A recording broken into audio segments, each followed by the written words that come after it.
P. Jain School of Global Management, Dubai. He will enlighten us about the future of experimental learning model, FDP. Over to you, sir.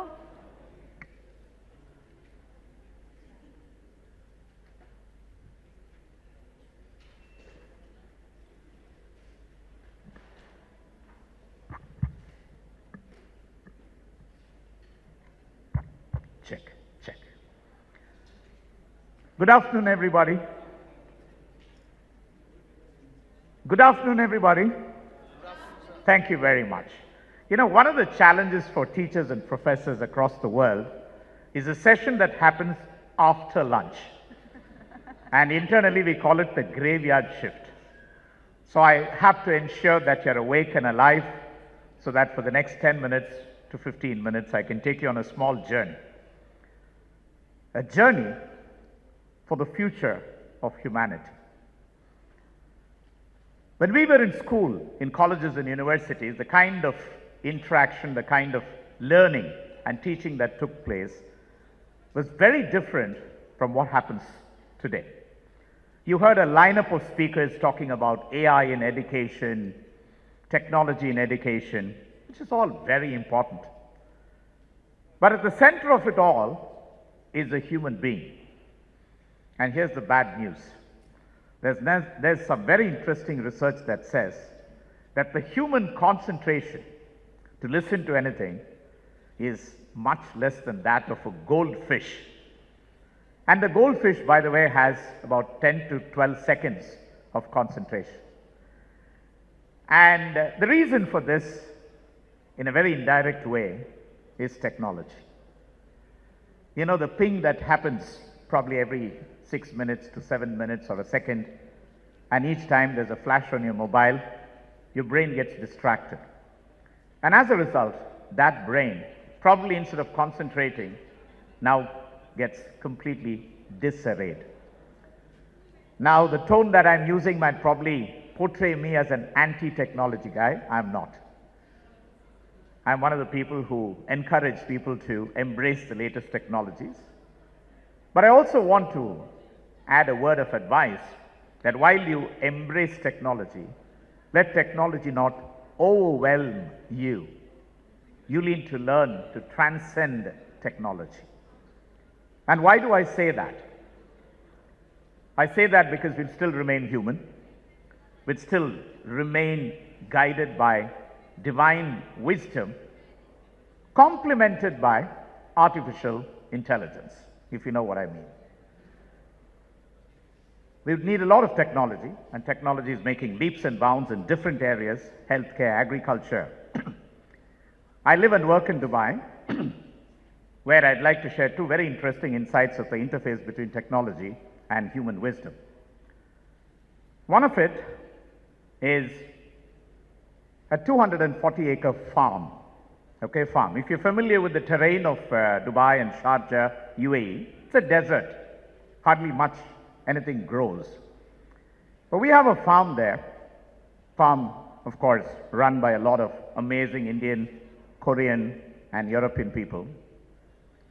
And that farm has 24/7, 365 days cultivation, growth, and products. And they are sold in the local markets, organic, aided by big data, artificial intelligence, supply chain, electronics, you name it. Every trick in the book is used there to produce 365 days a year of continuous organic produce. It's become a global case study today.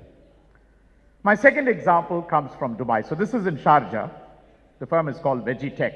And then you have, so agri plus, technology. The second example comes from Dubai. Dubai again is a desert. But would you believe me, in the middle of this desert, they have created the largest man-made garden, and they have rightly named it Miracle Garden. So at any point of time, you have 50 million fully blooming flowers and plants that can grow. Now, so there again, the use of technology, but in these two stories, there's a bigger story that lies embedded, which we hardly get to know. And that's the story of human ingenuity. The story of human intelligence, human wisdom, human imagination. And here's the big lesson from all of these little stories. So you might be saying, where is this guy going, right? I'm a storyteller, and I know stories connect with people. And you see that. Let me ask you a question. It's a very interesting question. What does Dubai have to become this, iconic, aspiring city? What does Dubai have? What resource does it have that makes it so iconic, so attractive? Anybody? Oil? Okay. Okay, I'll have to give minus marks now if you said oil. And I'll tell you why. The answer, surprisingly, is that Dubai has nothing. Seriously, it doesn't have oil. 30 years back, they ran out of oil. Neighboring states like Abu Dhabi has plenty of oil, but Dubai as a city-state, does not have oil. It's built in the middle of a desert. And I'll tell you what human ingenuity, human power can do for you. You must have all heard of the tallest tower in the world, the Burj Khalifa. And anybody who visits Dubai does not miss going up to the 120th floor and taking a panoramic view of this amazing city. Would you believe me if I tell you that that building was not supposed to be constructed? So when the ruler of Dubai actually wanted to build the tallest tower so that there's some meaning and essence of people being attracted to the city, the engineers came back and said, sir, it's impossible. And they had technical reasons for saying that, because the shifting sands, the desert sands, can't hold a foundation that long. But he was very clear. He said, no, you have to find out ways, and there are lessons again here, find out ways about how you can eliminate the impossibility. And what you see standing there tall as the tallest Guinness World Record as of date is a testament for human spirit, human imagination, and human ingenuity. What they have done is they have broadened the foundation much larger, and most interestingly, after the 110th floor, there's a unique swaying mechanism that when there are heavy winds, the building actually sways. Friends, the message I'm trying to bring in all these, disparate, connected as disconnected stories is that human imagination has no limits. Infinite possibilities and infinite limits to what we can do. In fact, one of the common quotes that we use in Dubai is, impossible is nothing. So why am I bringing all of these things into context? What's going to be the future of our children? What will be the future of our education? How will we be able to engage children in a world where the level of concentration has come down lesser than goldfish? And the answer lies in the combination of technology complemented with human ingenuity, human wisdom, and human intelligence. Technology is going to be a real great complement. So if you're looking at engaging children, the word she used was experimental, but it's experiential. The real term is experiential learning. How do you engage? How do you keep an audience wrapped? You keep them wrapped by telling them relevant information, value information. You keep them engaged by asking questions. What used to be the fundamental, essence of Socratic philosophy. Asking questions. Give you two examples. First, let me start with the bad news. Some bad news is actually good news, because once we know what is bad, then we know how we can become better. Children, most of us would have kids. We also have a kid here, 5-year-old kid.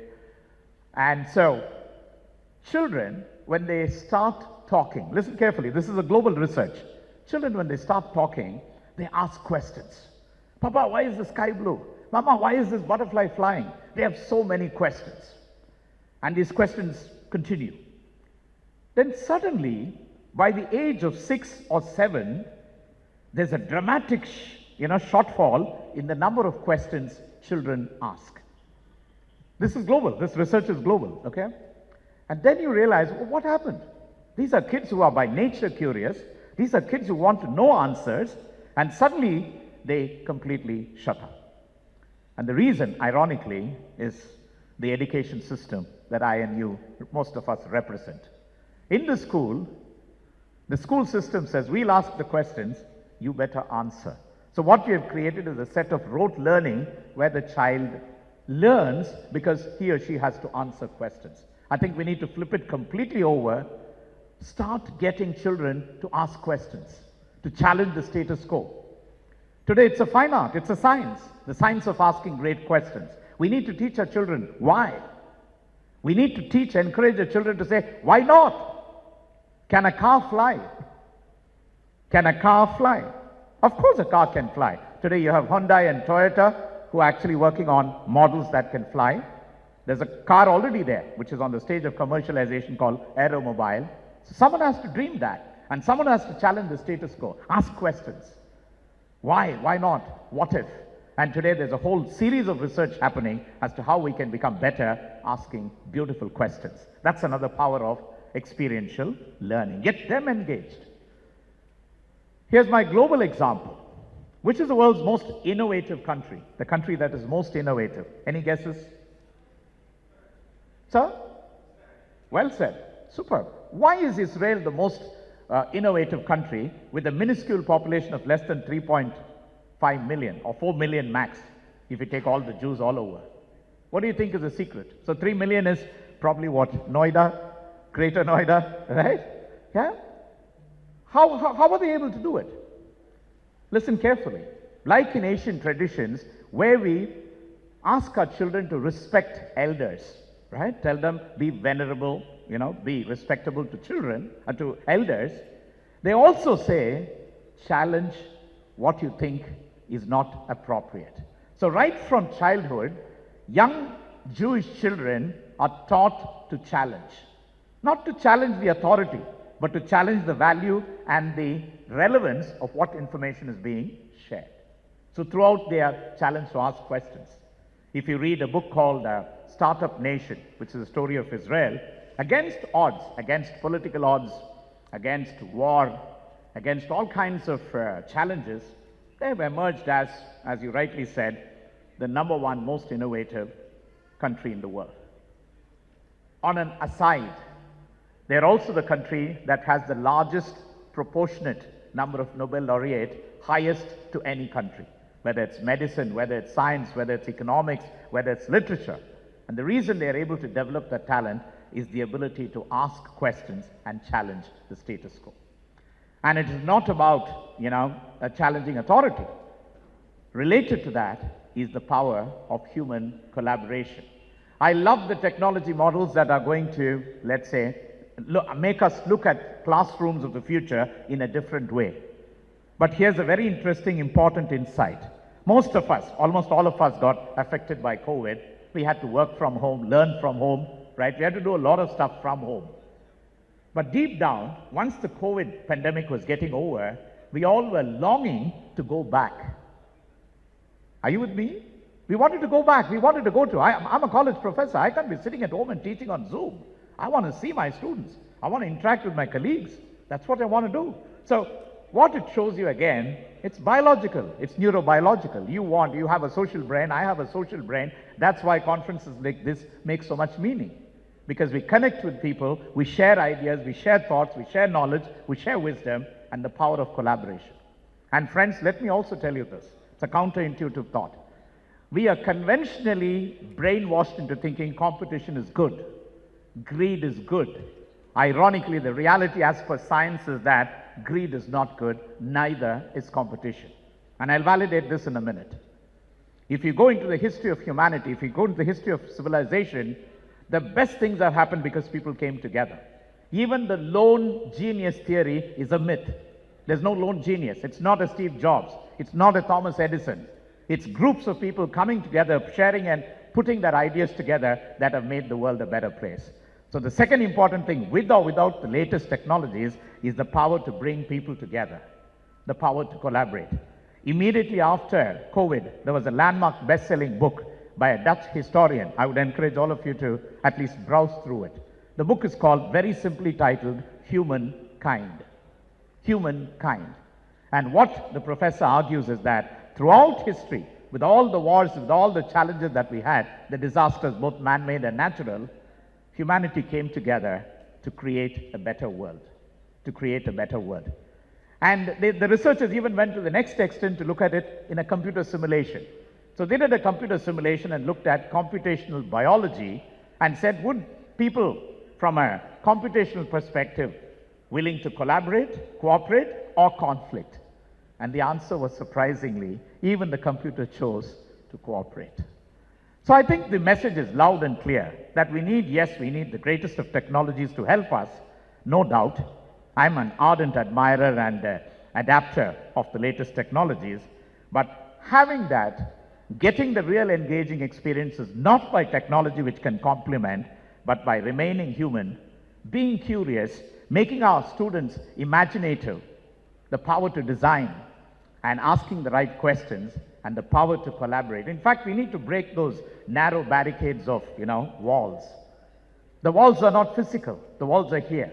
So if we could break those walls of division, break those walls of competition, I'm sure we would have the power to become better, the power to dream, the power to design, the power to imagine, the power to be compassionate and loving and caring, which are all uniquely human traits which can't be replicated by the best of best technologies. So on that note, I want to thank the organizers for giving me this opportunity. And let me also tell you, there's a live enaction of what I just spoke. I knew a friend who I made a friend in a conference like this a few years back. It was another tech conference like this, both of us meet, and then we exchange ideas, exchange cards, of course. And then one thing led to the other. He says, I have this new tech company, would you like to work with us? And I said, I have this strategy company, would love to collaborate with you. So as we speak, I have the pleasure and privilege to actually invite Mr. Madhu Yalla, one of the main organizers, and Mr. Satish Kumar. Apart from being a professor, I also run a boutique strategy consulting firm. And together, this is not just a commercial collaboration. It's a collaboration that is dreaming and imagining that together, somebody from Andhra, somebody from Dubai, somebody from US, coming together so that we can together make the world a better place. Gentlemen on stage, thank you very much, ladies and gentlemen.